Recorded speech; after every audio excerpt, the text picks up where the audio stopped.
Muy buenos días DJ Alex, estamos esperando a Flor y a Tenógenes. Buenos días a nuestros radioescuchas que nos sintonizan en las frecuencias de Telemetro Radio en la ciudad, en el occidente y en las playas, a quienes nos ven en telemetro.com/radio y a través de Metcon Go, y a los televidentes que nos ven en RPC Televisión. Hoy es viernes 19 de marzo del año 2021, año de inicio de la vacunación en Panamá y en el mundo, y estamos pues culminando una de las primeras de la segunda fase del proceso de vacunación en Panamá, que se ha llevado de manera ordenada, con buen éxito, a pesar de que hay personas atenógenes en los circuitos 8.6 y 8.8, que son los dos primeros circuitos que se escogieron para la fase 2, que aún no han acudido a vacunarse. Pueden sacar su cita en el 177 o en la aplicación Raiza en internet e ir a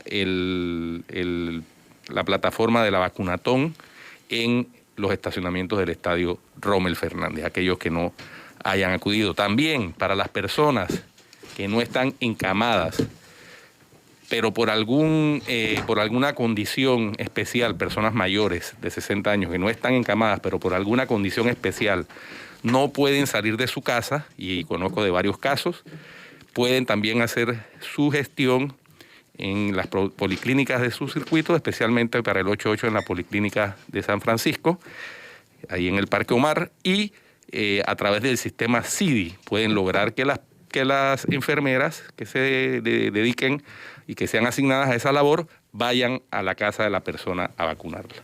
Esto dentro del proceso de vacunación. ¿Y vieron ayer cómo el Colegio de Abogados sacó un comunicado oponiéndose a la decisión de la Corte sobre la esterilización de mujeres a los 23 y con 2 hijos? Sí, se pronunció enérgicamente. Yo creo que ha sido, Floria Tenógenes, ha habido un rechazo casi que unánime a esa decisión, que fue decisión tomada por 5 magistrados hombres, con salvamento de voto de las 3 mujeres y el magistrado presidente Luis Ramón Fábrega. Pero me sorprende el comunicado del Colegio de Abogados, porque yo no recuerdo ninguna otra ocasión en los últimos 10 años que ellos hayan pronunciado por algo importante para el país y no solo para ellos. Bueno, siempre hay una primera vez para abrir los ojos. Pero eso demuestra... El tema me gustó. O sea, claro, sí, claro que bueno. sí. Eso demuestra pues que a pesar claro que de que... sí, pero tiene que ser muy grave para que ellos se pronuncien, porque por otras cosas no se han pronunciado. Sí, es que esto, o sea, la discriminación, dígase lo que se quiera decir, es evidente. Y lo planteamos aquí, o sea, no puede ser que la condición socioeconómica de la mujer determine las condiciones para que tenga acceso al servicio gratuito y público de salud para la esterilización. Si tienes que acudir a eso, entonces, espérate, tienes 23 años, espérate, ya tienes 2 hijos, pero si eres una mujer que tiene los recursos, no te preguntan nada ni nadie. Simplemente, ¿eres mayor de edad? Sí, procede la esterilización. No sé si ustedes han visto la cantidad de mujeres contando su historia en ese sentido. Aparte de que la diferencia entre mujeres y hombres también a mí me parece que no es adecuada, por más que sabemos que son diferentes, la mujer y el hombre. El proceso de esterilización en ambos casos es reversible, tanto en las mujeres cuando le amarran las trompas de falopio, como en el hombre cuando le hacen la vasectomía. Sí, te cortan los cables, pero entonces más difícil. Sí, pero en ambos casos es reversible, la ciencia ha avanzado, entonces, ¿por qué la diferenciación? No todo el mundo puede pagarlo. Claro, solamente que tiene los recursos para pagarlo. Por eso es lo discriminatorio. Es que ese es el tema. Vamos, ese es el tema. Además, ¿por qué la mujer? O sea, la mujer es como si tuviera que cumplir su cuota con el país. Bueno, ese es el otro tema, que es que hay una política pública de poblacional. Hombre, la población no la hace la mujer sola. La población se hace entre hombres fecundando a mujeres, ¿no? Entonces, eso para mí, en el caso de las parejas, y esto a lo mejor parece un poquito... Pero eso existe. Extraño. ¿Cómo? ¿Existe qué? Existe lo que tú estás diciendo, Guido. Sí, La claro. cuota poblacional del La país. cuota poblacional Sí, del ese país. es uno de los argumentos. Sí. Ese es uno Por de los eso argumentos decía. del No, fallo. no, por eso pregunto, ¿eso existe? ¿Dónde está? Eso está como el plan económico del gobierno. Sí, bueno. Yo no- hablan, pero espérate. ¿Eso mira, dónde está? ¿Cómo se no, realiza? no, eso- Y te lo digo por la experiencia, por ejemplo, que tenemos y que tuve por muchos años trabajando en Aplafa. O sea, eso realmente, porque esa era mucho del debate giraba en torno acerca de esa famosa cuota poblacional. Sí, pero ¿dónde está? O sea, ¿quién la administra? ¿Cómo se trabaja eso? ¿Cuál ¿Cómo es la funciona? meta? ¿Cuál es la Pregunta tú, meta? ¿cuál es la meta? ¿Esa definición? No hay. Y lo más importante, ¿cómo se mide y quién lo sigue? No existe. No existe. Oye, si Eso, en Panamá ni siquiera mucho- sabemos cuántos panameños hay viviendo, en ¿qué vamos a saber bueno, eso? en el imaginario de los 5 magistrados Existe. que yo fallaron, creo existe que esa ellos lo esa habrán política visto, pública y si ellos lo vieron, que lo muestren. de porque que la base, porque lo ponen en el fallo, que la base de que la Sí. sociedad es que la población crezca. Sí. La base económica. ¿Quién dijo? Pero Pero para eso- ¿quién ha dicho que todas las mujeres se van a esterilizar? Además, la realidad de las mujeres, porque estamos hablando en el campo teórico, la realidad de las mujeres de escasos recursos es que a los 18 años ya tienen 3, 4 y 5 hijos. Esa es la triste realidad. Sí, pero el tema es que no puede una norma discriminar de la manera en que discrimina la ley que fue demandada. Sí, no, eso es una aberración. Y yo sé que los magistrados hablan por sus fallos, como dicen ellos, pero están diciendo, yo creo que hay veces hay que dar explicaciones de las cosas. Yo cruzaron de esta Rocha que ha salido cada vez a ganar gracia en las entrevistas y él sabe que lo respeto, pero a mí se me cayó con esto. Y yo creo que hay cosas que tiene que explicar. Si se hacen pasar por decentes, pues que lo sean. Eso pienso yo. No, además, En función de la decencia del fallo, tú dices. Sí. es que el por fallo, supuesto. el fallo establece. Ya les digo, o sea, con la propiedad que puedo informarles, yo trabajé casi más de 10 años con la Junta Directiva de Aplafa y realmente, pues, era una lucha cuesta arriba y estamos hablando de hace 10 años atrás. Imagínense si hoy es un tema que es polémico, hace 10 años era peor. La lucha entre lo moral, lo religioso, lo práctico y lo real, porque es que lo que planteó Guido es Llevarlo a la cierto. práctica es otra cosa. Claro, hoy en día por lo menos ya el tema, hay sensibilización sobre el Ya tema. el tema por lo menos es tema. A mí me gustó del comunicado del Colegio de Abogados eso. Yo ya dije, bueno, por lo menos ya el tema genera sensibilidad entre la gente. Y eso es lo importante en este proceso. Y desprendido, que ese es otro tema, Atenógenes. Se supone que Panamá es un estado laico. Las decisiones de política pública deberían estar tomadas con base en las consideraciones sociales. Exactamente. No en las consideraciones religiosas de creencias, de ninguna creencia. Que no admite creencia este ¿no? tema. De Este ninguna tema va creencia. más allá de la creencia religiosa. Entonces sí, que la moral cristiana y la religión católica se reconocen como las mayoritarias, eso no significa que las decisiones del Estado tengan que estar influenciadas en temas como este por cuestiones religiosas. Porque ahí es donde comienzan las distorsiones. Lo otro que quiero destacar que pasó ayer fue el cierre del local Boquete Brewing en... Oye, sí, finalmente lo cerraron, hombre. Pero vean acá, ¿tú viste ese despliegue? Con un operativo que ni que ahí hubiera una pandilla de narco. delincuentes. Así es. Así que deberían estar persiguiendo el delito, primero que todo. Y segundo, eso ya se volvió un tema personal, hombre. Totalmente. Eso es digno de una dictadura. ¿Cómo estamos permitiendo? O sea, ¿a dónde vamos a llegar? No, Me es parece totalmente muy inaceptable. peligroso. Muy peligroso. Y la comunidad, hasta donde tengo conocimiento, allá en Tierras Altas está apoyando también el esfuerzo que han hecho estos locales. Estos locales dan trabajo a la comunidad y no puede ser que un problema personal que pueda existir afecte de forma directa e indirecta a tantos residentes en este sector. Dos personas que han hecho un negocio, que son personas reconocidas como personas trabajadoras, personas decentes, ¿no? Pero el pecado de ser crítico. Pero exactamente, en una sociedad democrática. No, pues, es cuando que no eso pare- cuando por eso es eso una que virtud yo les digo aquí de que un aquí no hay ciudadano en una democracia. sociedad democrática. Aquí lo que hay es democracia electoral. Fuera de eso, a mí me parece que la democracia aquí está en cuestionamiento todo el tiempo. Y democracia electoral Pero es que tú te refieres al Estado. contaminada por el clientelismo. Lo que pasa es que No, tú te estás refiriendo al eso Estado es de así. Derecho. El Sí. Estado Pero de digamos Derecho está... que uno sabe que si contaron 40.000 votos, uno todavía puede confiar en que fueron 40.000. Yo me refiero a ese tipo de democracia electoral, aunque el proceso esté totalmente viciado. Sí. Pero No, pero Flor, son cosas diferentes. O sea, aquí sí hay una democracia en función de la elección de un presidente cada 4 años. Cambia, Eso es lo hay que estamos alternancia. diciendo, justamente. Pero tú te refieres específicamente al Estado de Derecho que continuamente todos los días lo vemos violado. Así Todos es. que la días. Corte que debe representar ese Estado de Derecho no se pone los pantalones y no lo representa. Exacto. Mira, te voy a Ese dar es el solamente problema. dos ejemplos. Y eso está afectándonos como país, nacional e internacionalmente. El mundo nos está viendo como un país que no toma la seguridad jurídica Bueno, de y ahí manera está. seria. Te doy 3 ejemplos muy rápidos y claros. Primero, el cierre de ayer, con el despliegue tan bestial de unidades de policía. El cierre de Boquete Brewing Company. Eso, primero. ¿No? Eso no es Claro. democrático. Y es No, un abuso de poder. es un abuso de poder. Eso no es digno de una dictadura, de una democracia. Segundo, Es autoritarismo. bueno. Segundo, las represiones policiales. Eso es digno de un autoritarismo y de una dictadura. Entonces, El problema es que la Corte no se pronuncia, y guarda tercero, silencio, a eso voy. pasa El tiempo. tercer ejemplo es ese, el toque de queda. Tenemos 1 año y 1 mes con esa cosa y la Corte todavía no se ha pronunciado al respecto.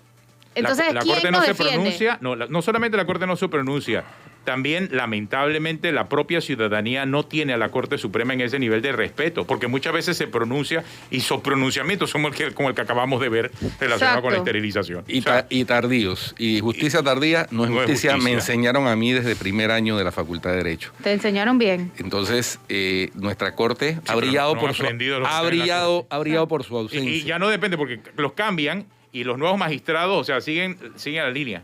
Parece que hay una línea en la Corte. O sea, alguien la define, alguien la tira. Yo no sé. O sea, y la Corte se llama a ser el fiel de la balanza para garantizar el sistema No, democrático. aquí no hay nadie Y que no pueda lo está defendernos. haciendo. No hay nadie que pueda defendernos en este país. Y a mí me parece que es un autoritarismo que va creciendo todos los días y que va a explotar. Sabemos cómo empieza y ya estamos viendo cómo va adelantándose y no vamos a saber cómo termina. Es que la impresión que da es que el que gana la finca. Y entonces todos los demás somos peones. Y ellos se sienten dueños de una finca, perdóneme, así es, así se sienten dueños de una finca, capataces.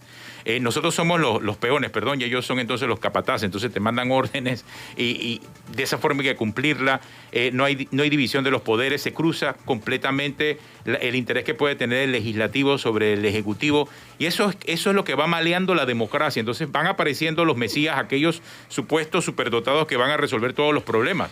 Y terminamos entonces en medio de sistemas todavía mucho más autoritarios. Oye, Atenógenes, un tema que no tocamos, porque aquí como cada vez que vamos a tocar temas ahí, tenemos que seleccionar desafortunadamente y el tema del día supera los otros temas que también son importantes, pero que Hay tantos tienen menos temas, importancia. hay tantos Así es. temas en estos días. Finalmente se produjo, en el caso de la ex procuradora Ana Matilde Gómez, lo que se esperaba, que era que Panamá y ella se sienten a negociar un acuerdo amistoso.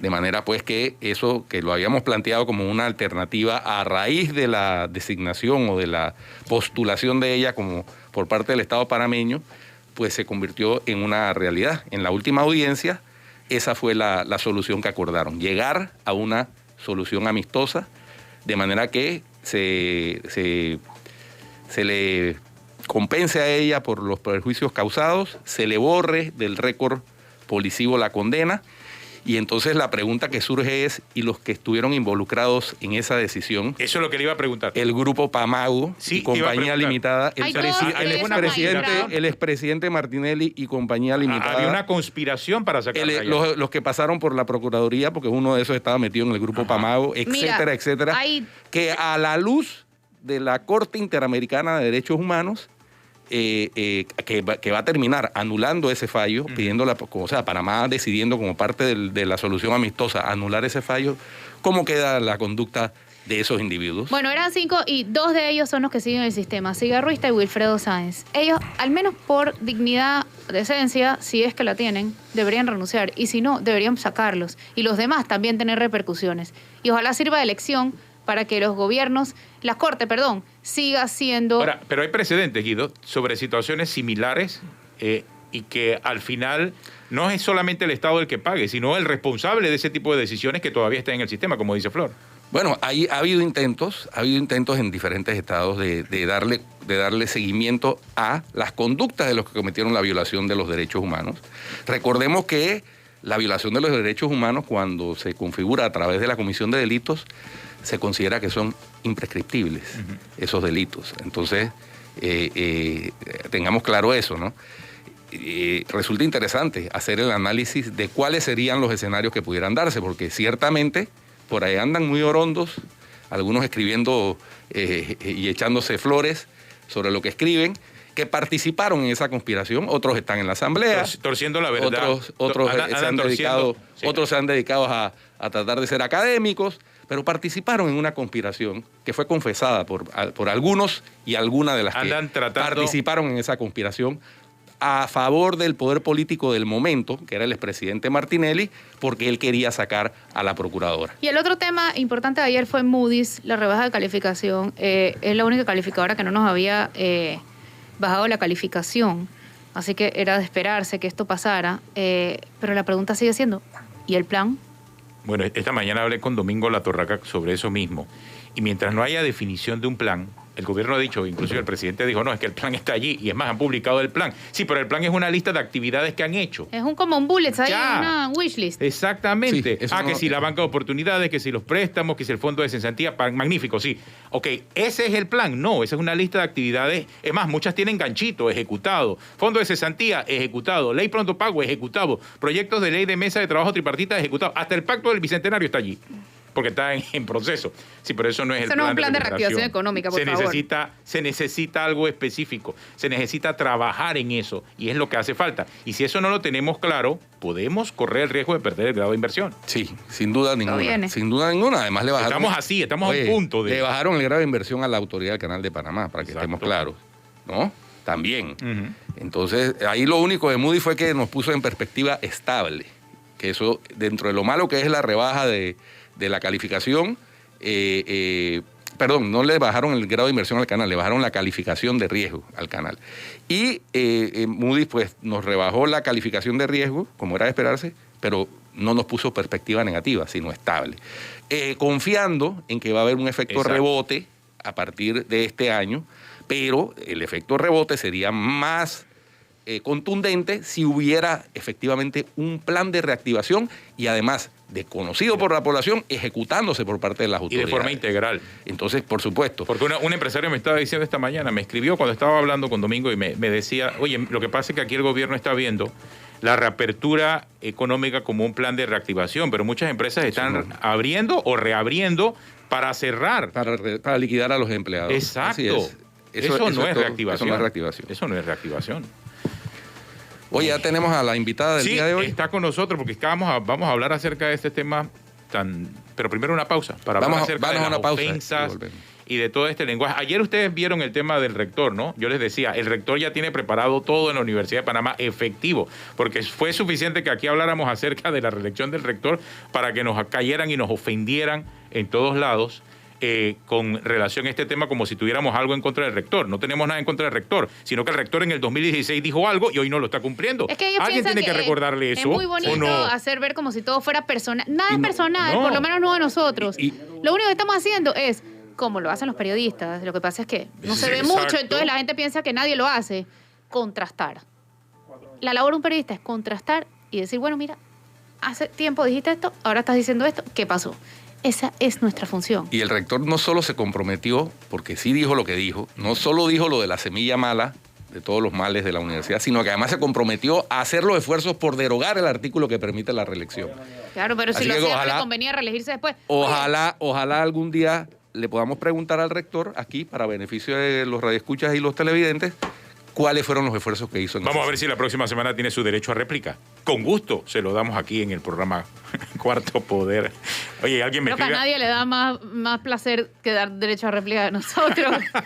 No, oye, vamos a cambiar. Y sobre el plan de reactivación del gobierno, mira que los oyentes son clave, dice. El presidente dijo claramente que el plan de reactivación se llama vacuna. Sí. Eso lo dijo el presidente el domingo en la entrevista. Qué vergüenza. Vacuna. Qué Una vergüenza. pausa, ya Qué regresamos. Burla. Chao, ya volvemos. Continuamos aquí en Cuarto Poder y el tema que vamos a tratar esta mañana aquí en el programa tiene que ver mucho con lo que está ocurriendo en Panamá, con las redes, con la injuria, con la calumnia y con las ofensas. Aquí resulta que tratan todos los días de voltear la realidad, de cambiarle, de voltear la tortilla, como se dice regularmente. De que A lo bueno quieren llamarlo malo y a lo malo bueno, pero por la mala. Y aquel que esté en contra mía, yo lo difamo, yo lo ofendo, yo lo trato de hacer ver, y la mayoría de las veces son mentiras, como un ser irracional o que está en contra de la población, como nos ha ocurrido a nosotros ahora con el caso específicamente de la Ley 508 que se discute en la Asamblea. Como nosotros hemos establecido una posición institucional, sí, claro, obviamente de defensa de la institución llamada país, de protección de los intereses nacionales, en función de lo que establece nuestra Constitución que garantiza la libre empresa y la libertad para la ciudadanía, a nosotros nos tildan entonces ahora como enemigos del pueblo, porque así somos. Los enemigos, es que no es como dice Flor allá en Cuarto Poder. No, ella o Guido o Atenógenes son enemigos de ustedes, padres de familia, siendo nosotros también padres de familia. O sea, esa forma de voltear la tortilla, cuando se le agrega ofensa, cuando se le agrega injuria, cuando se le agrega calumnia, es también un tema legal, Guido. Sí, por supuesto. Y bueno, es parte del precio que hay que pagar por decir la verdad. No hay nada más peligroso como la verdad para ciertas personas que se dedican a hacer fechorías. Y por eso quienes decimos la verdad, pues estamos en el blanco y en el blanco permanente de esas personas, que ya, como hemos explicado en otras ocasiones, tienen fábricas de fake news, call centers se les llama en algunos casos, para atacar a quienes consideran sus enemigos, sus adversarios, una amenaza a su actuar oscuro, porque siempre nosotros tratamos de poner la lupa pública y la luz sobre esas malas conductas y esos malos manejos. Bueno, tenemos como invitada a una periodista investigativa, se ha dedicado específicamente al ramo del periodismo investigativo y además ha sido galardonada nacional e internacionalmente. La periodista Maritrini Sea, miembro de la unidad investigativa del diario La Prensa. Bienvenida, Maritrini, a Cuarto Poder. Hola, Trini. Hola a todos. Maritrini, cuéntanos, con esta introducción que hemos hecho, cuéntanos tus experiencias en el campo del periodismo investigativo. ¿Qué te llevó a ti por decantarte por esa especialidad tan riesgosa en la sociedad actual, que es descubrir la verdad tras la apariencia?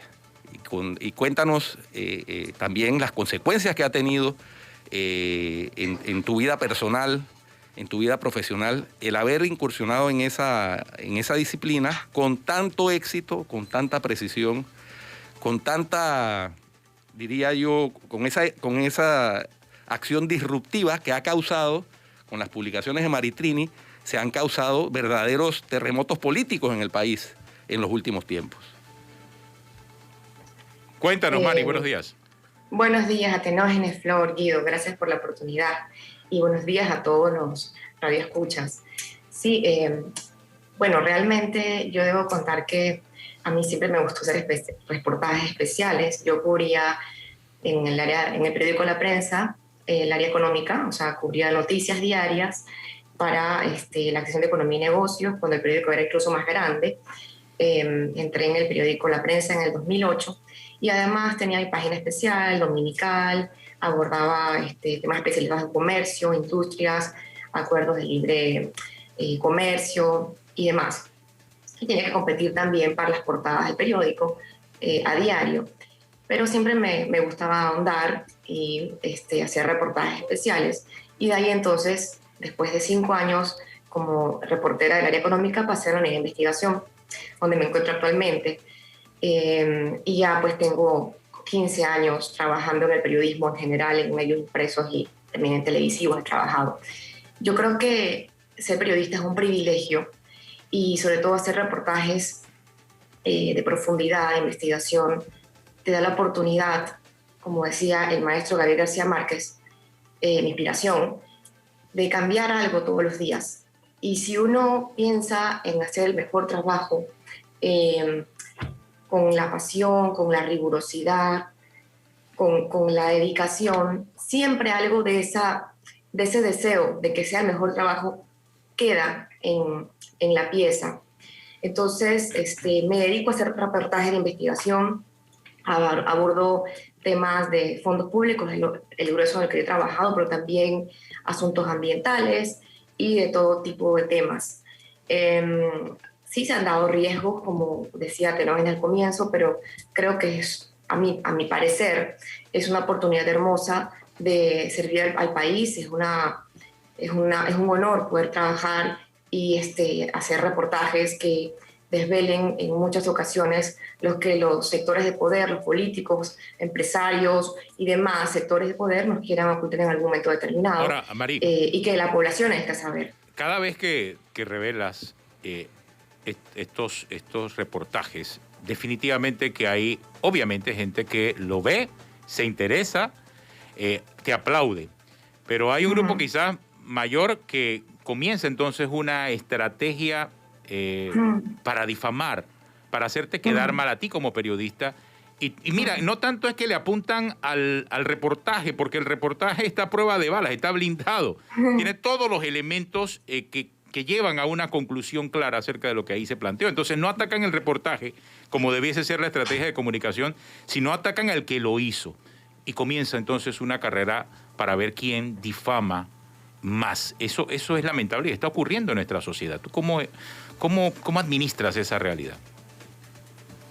Bueno, me compro crema para la piel y trato de generar cuero duro, como se dice, piel de cocodrilo. Realmente es algo que no podemos evitar.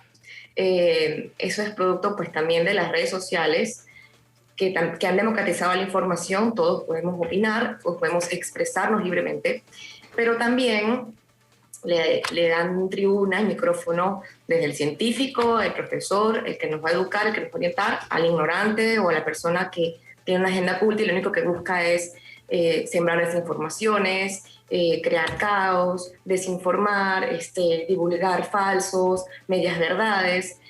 Ahora tienen un micrófono. Antes existía también esto del contraperiodismo. Siempre ha existido.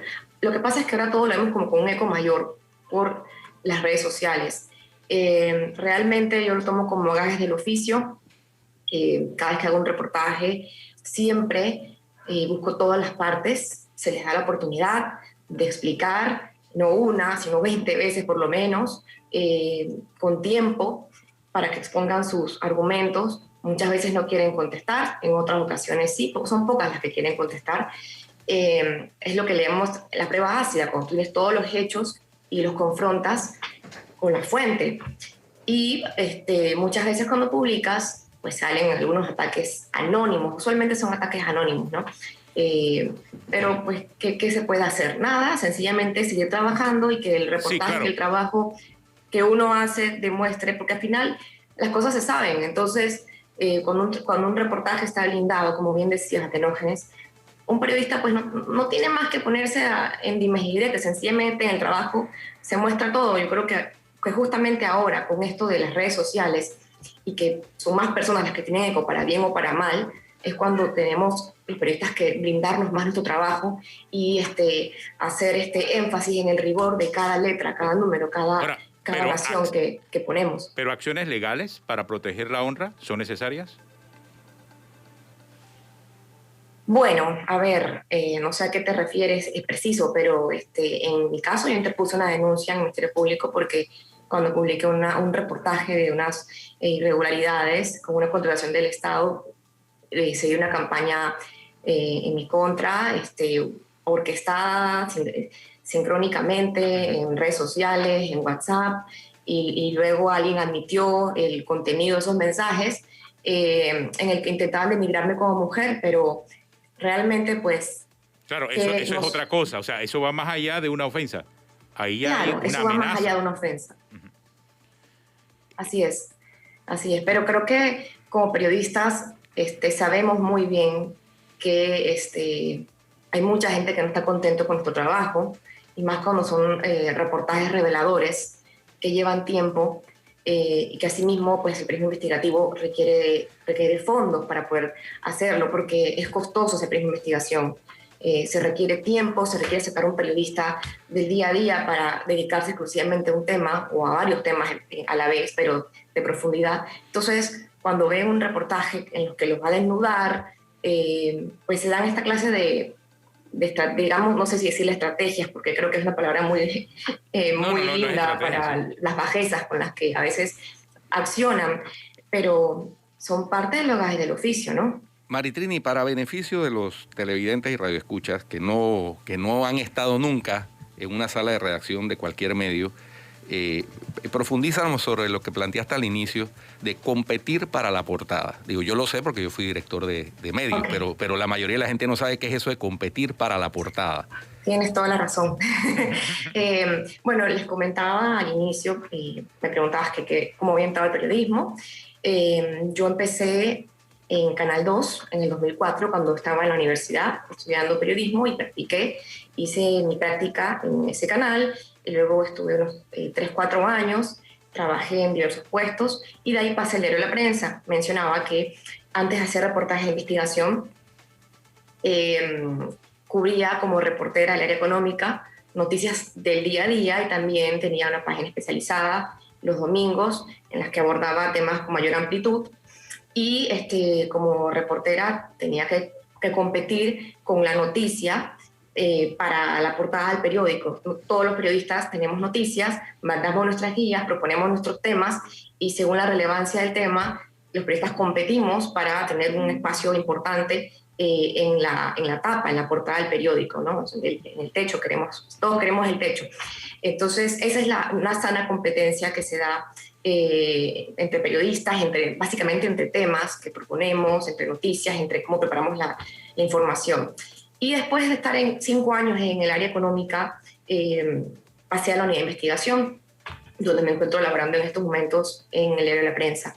Y ya tengo unos 15 años en el periodismo, pues empecé bastante joven y ya tengo casi 40, así que bueno. Yo también quiero aprovechar que está aquí Maritrini, también está Flor Misrachi, porque Flor, también a ti en tu caso, o sea, bueno, no creo que tienes uno, tienes varios, ¿no? Uh-huh. El tema de la ofensa y la difamación ha llegado a otros niveles. ¿En qué situación están tus casos? Perdona que te pregunte, ¿no? Pero, porque sobre todo tú siempre haces las preguntas, pero ahora te pregunto yo a ti.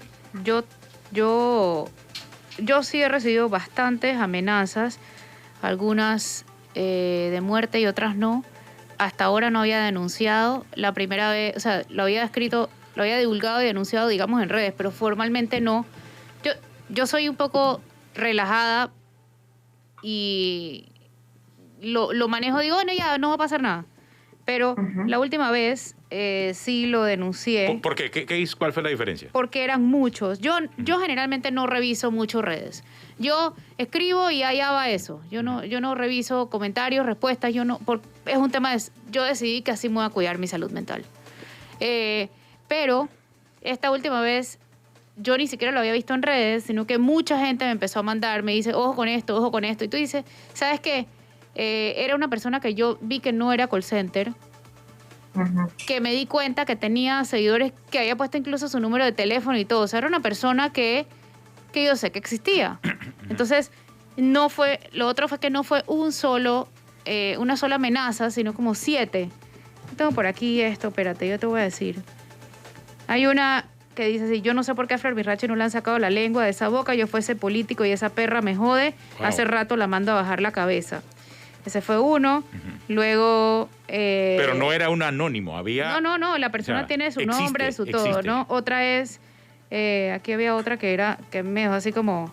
te deben cortar la cabeza para que te caigas una vez por todas, tú no deberías existir. Otra... Tú cabreas, Flor Misrachi, mira lo que le pasó al influencer mexicano, se murió y muerto quedó, buscándote una nariz sin hueco. Wow. Y por ahí había como 7 u 8. Y yo dije, ¿tú sabes qué? Por estas cosas que les dije, ¿no? Que no es call center, que era repetitivo, y era cada día uno diferente.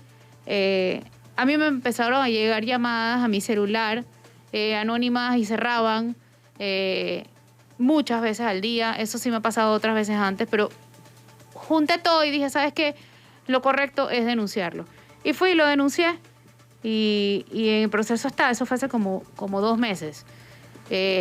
Yo sí creo que hay momentos donde uno algo le dice, esto sí tengo que denunciarlo.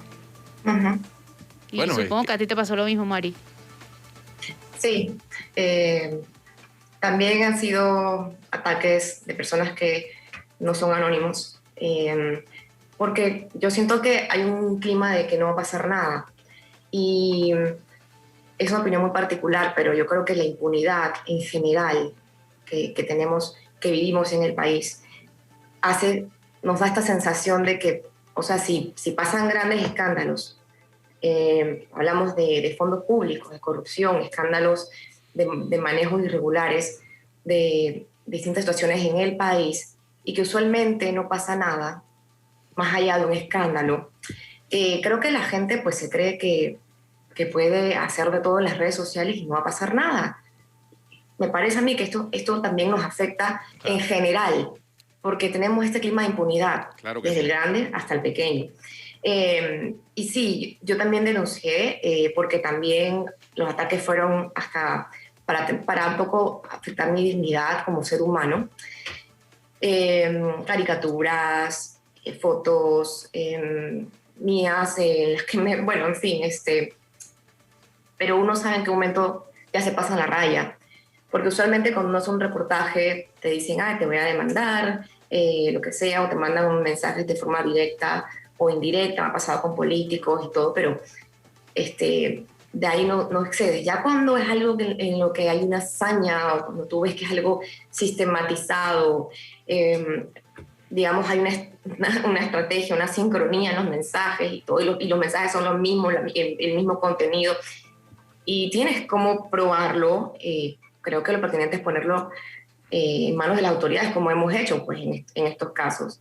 Porque, bueno, básicamente lo que estamos viviendo es que todos tienen tribuna en las redes sociales, y es justamente por eso que yo pienso que ahora los periodistas tenemos una labor más importante y más difícil, porque antes se competía, digamos, con el rating, y se decía que el rating en algunas ocasiones es la moneda de cambio en las televisoras. Eso Tenógenes lo sabe muy bien y lo puede explicar mejor que yo.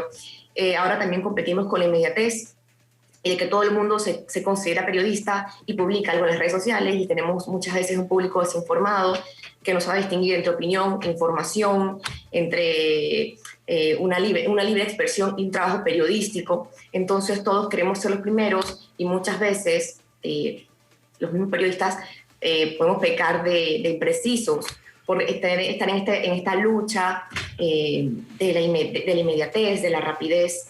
Entonces yo siento que ahora nuestro trabajo como periodistas es mucho más importante que nunca, y más en este clima de pandemia que estamos viviendo, en el que tenemos que informar y también aportar al país a través de nuestros escritos, ¿no? Claro, cualquiera reporta lo que ve, lo que le cuentan, que claro, reporta, pero de ahí a ser Exacto. periodista, o sea, reporteros muchos, pero por eso tú no tenías en el noticiero una cosa de que reportero ciudadano. Sí, claro, ¿no? Y el reportero ciudadano se activa. La gente aquí manda cualquier cantidad de noticias. Bueno, pero el análisis son crítico. reporteros ciudadanos, no son periodistas Sí, ciudadanos. es que- Hay Pero el una gran análisis diferencia. crítico acerca de lo que está bien y lo que está mal, obviamente lo hace un periodista. El periodista es el que le da contexto Claro. a eso que reporta a alguien, y además le busca las versiones y confirma la veracidad. Exactamente. Así es. Ese trabajo de verificación lo hace un periodista. Ojo, y no estoy diciendo que se haya graduado de periodismo. No, que No, se dedique puede ser a- un periodista que se graduó de economía, o que se graduó de derecho, o que se graduó de la carrera que haya querido ser, pero que es un especialista y que contrasta. Espérate. Lo que tú me estás diciendo es lo que le poníamos el ejemplo del rector. El rector se quiere reelegir, magnífico, pero para el contexto es importante saber que hace 4 años el Él dijo actual que no. rector dijo que no quería la reelección y criticó la reelección. Entonces, ese trabajo lo hace un periodista normalmente. Así es, y también hay otra cosa Sí. que pues Maritrini, Atenógenes y Flor conocen perfectamente.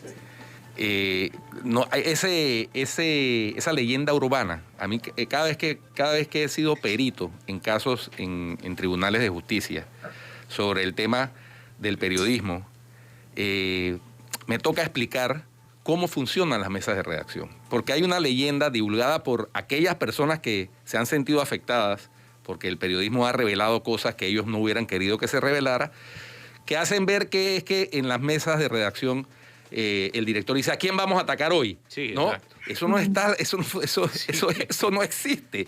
Los periodistas manejan sus temas y los ofrecen en la mesa de redacción, y entonces en un equipo en donde participa el director, el jefe de redacción, el editor de las sesiones, deciden cuáles de esos temas pueden resultar más atractivos que otros y deciden la ubicación.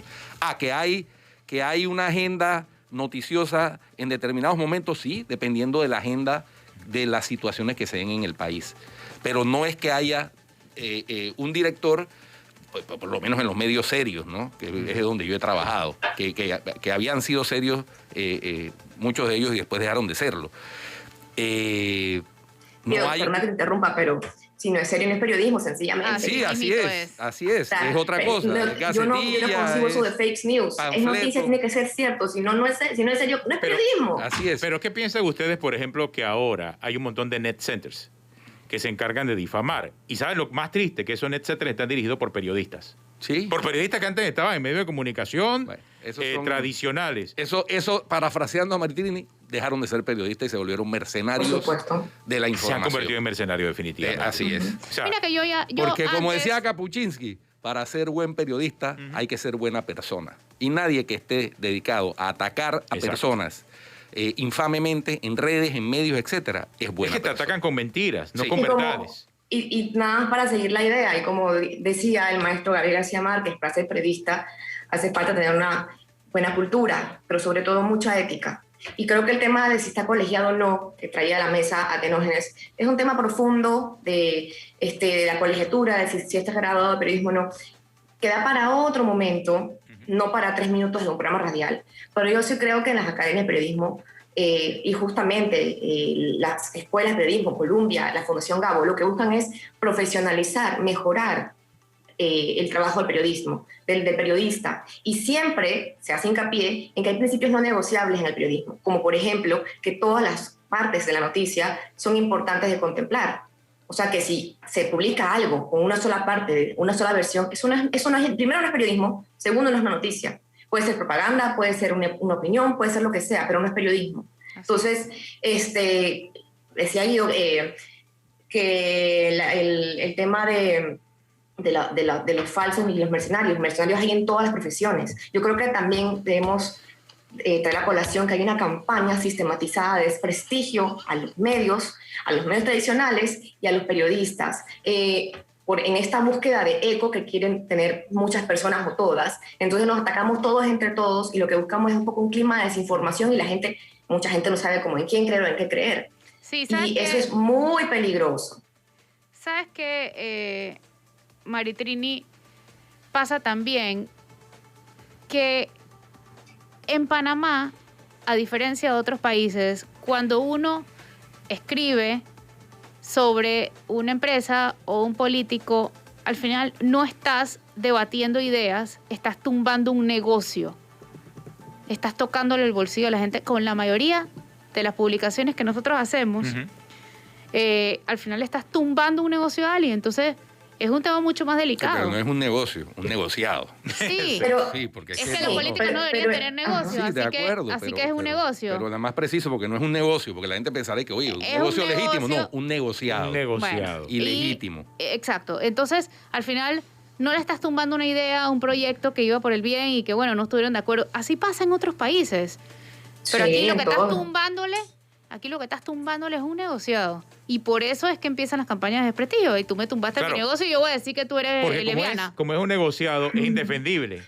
Como es un negociado, es indefendible. Entonces, la estrategia de comunicación no va en defender el proyecto que quieren proponer, sino en atacar y destruir a los que revelaron eso. Exactamente. Está pasando en Panamá, está pasando en Estados Unidos, está pasando en el mundo entero, producto de la democratización de las redes, ¿no? Mira, en Estados Unidos el ejemplo del expresidente Trump, que a los medios tradicionales que publicaban información que a él no le convenía políticamente, los tachaba de fabricantes de fake news. Claro. O sea, y ahí cayeron CNN, CBS, ABC, NBC, o sea, las más grandes cadenas noticiosas de Estados Unidos eran tachadas por el presidente como fabricantes de fake news.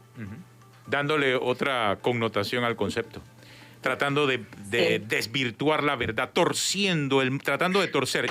Digo la palabra tratando porque al final estas son estrategias de propaganda que a lo largo de la historia la hemos visto. Oye, los nazis decían que eran los salvadores del mundo. por Dios. Y al Así final se es. supo la verdad, porque la verdad al final siempre gana. No importa qué tecnología exista. Los nazis lo hacían con panfletos, con aviones y con propaganda y con el cine que estaban haciendo en ese momento. Ahora los nuevos nazis lo hacen a través de las redes sociales creando estas campañas inventadas, porque todos son buenos discípulos de Goebbels. Lo que pasa es que ellos piensan que lo inventaron ahora. No, eso lo inventó Así Goebbels es. hace mucho, mucho tiempo. Se llamó nazismo, así comenzó. Así comenzó el nazismo, tratando de torcer la verdad, inventando una historia. Pero al final siempre sale a flote la verdad, mi estimada Flor y mi estimada Mari. Gracias por Por acompañarnos. eso, gracias. Solamente para traer a la colación algo rapidito. Por eso es importante cuando hacemos un reportaje de investigación que expliquemos cómo llegamos a esos resultados, a esas conclusiones, a esas revelaciones y tener una metodología. Un reportaje de investigación tiene metodología de cómo se hizo, si se contestaron datos públicos, si se hicieron entrevistas en campo, cuántas, a quiénes, cómo, cuál fue la hipótesis, cuál fue la prueba ácida. Y al final, cuando tú eres transparente con tus lectores y llenas tu historia de esta manera, no tienen argumentos, lo que hacen es intentar desacreditarte, pero cuando la historia es sumamente fuerte, yo siento que eso se diluye y no tiene mayor efecto. Totalmente de acuerdo. Magnífico. Gracias. Gracias, Oye, Maritrini. Y sigue, Gracias a ustedes por la oportunidad. y sigue adelante con tu trabajo, que siempre es útil y muy útil para la sociedad que queremos la mayoría de los Muchas panameños. gracias. Muchas Chao. gracias. Trato siempre de hacer lo mejor posible. Gracias. Suerte. Una pausa, ya regresamos aquí en Cuarto Punto. Ya estamos de regreso con más para decirles que tengan un buen fin de semana y recuerden que el COVID no se ha ido. Miren los casos ayer, Sí.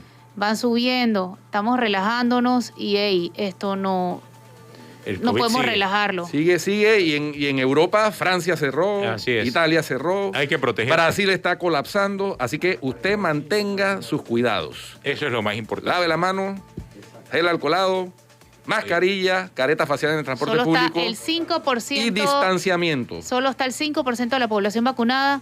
No nos alelemos porque Y muy esto pocos, mata.